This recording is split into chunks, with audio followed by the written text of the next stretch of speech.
सुअर चर्बी की तारीफ डॉक्टर एम अमजद खान। हर मुसलमान के लिए ये पढ़ना बहुत जरूरी है। यूरोप समेत तकरीबन तमाम अमरीकी ममालिक में गोश्त के लिए बुनियादी इंतखाब सुअर है।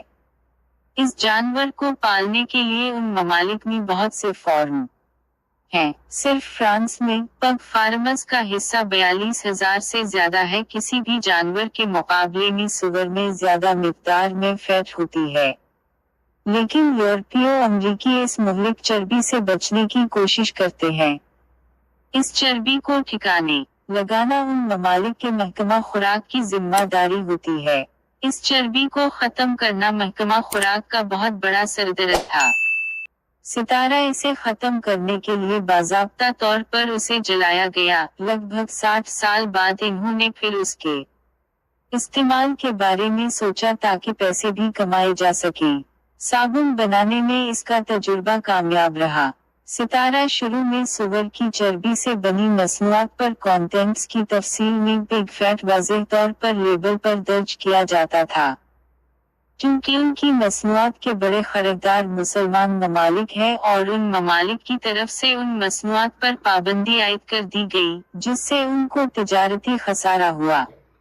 1857 में उस वक्त राइफल की यूरोप में बनी गोलियों को बर्रे-सगीर में समंदर के रास्ते पहुंचाया गया। समंदर की नमी की वजह से इसमें मौजूद गन पाउडर खराब हो गया और गोलियां जाया हो गईं। इसके बाद वो सुअर की चर्बी की परत गोलियां पर लगाने लगे। गोलियों को इस्तेमाल करने से पहले दांतों से इस चर्बी की परत को नोचना पड़ता था। जब ये बात फैल गई कि इन गोलियों में सुअर की चर्बी का इस्तेमाल हवा है, तो फौजियों ने, जिनमें ज्यादातर मुसलमान और कुछ सब्जीखोर हिंदू थे, ने लड़ने से इनकार कर दिया, जो आखिरकार खाना जंगी का बायस बना। यूरोपीय बाशिंदों ने उन हक़ाइक़ को पहचान लिया और पिग फैट लिखने के बजाय उन्होंने FIM लिखना शुरू कर दिया। 1970 के बाद से यूरोप में रहने वाले तमाम लोग हकीकत को जानते हैं कि जब इन कंपनियों से मुसलमान ममालिक ने पूछा कि ये क्या उन अशिया की तैयारी में जानवरों की चर्बी इस्तेमाल की गई है, और अगर है तो कौन सी है, तो इन्हें बताया गया कि उनमें गाय और भीड़ की चर्बी है।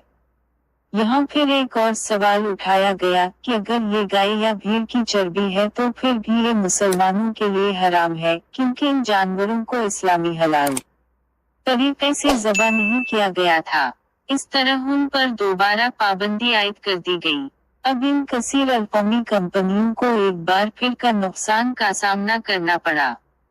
आखिरकार इन्होंने कोडेड ज़बान इस्तेमाल करने का फैसला किया, ताकि सिर्फ उनके अपने महकमा फूड की एडमिनिस्ट्रेशन को ही पता चल सके कि वो क्या इस्तेमाल कर रहे हैं और आम आदमी अंधेरे में ही रहे। इस तरह इन्होंने एक कोडेस का आगाज किया।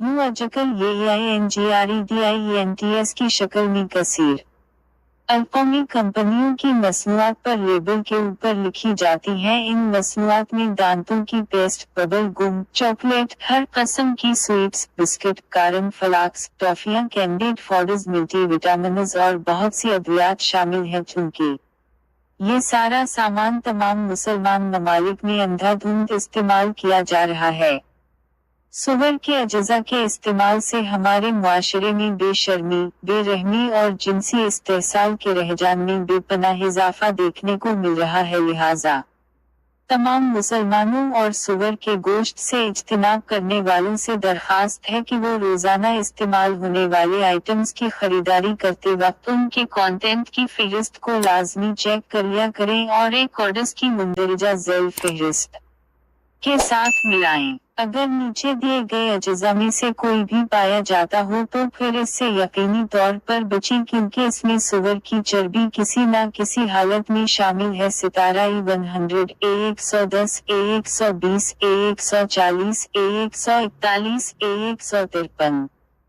E210, A213, A214, A216, A234, A252, A270, A280, A325, A326, A327, A334, A335, A336, A337, A422, E41, E431, A432, E433, A434, A435, A436, A440, A470, A471, A472, A473, A474, A475, A476, A477, A478, A481,